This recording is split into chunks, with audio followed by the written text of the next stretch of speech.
Do you know why did US Air Force stop using F-14 Tomcat?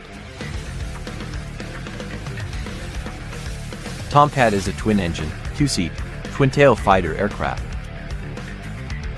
Tomcat is a maintenance nightmare, more expensive, less capable in flying high and fast.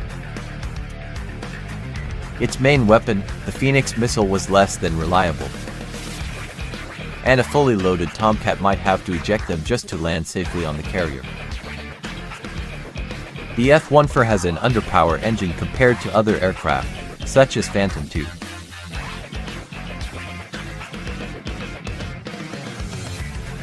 The Tomcat was an expensive aircraft to build, operate, and maintain.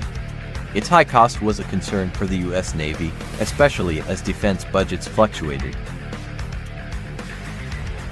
The complex design of the Tomcat, its variable geometry wings, made maintenance more challenging and costly.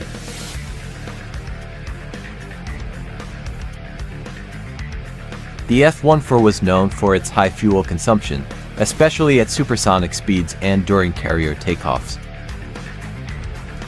This limited its operational range and endurance compared to other aircraft.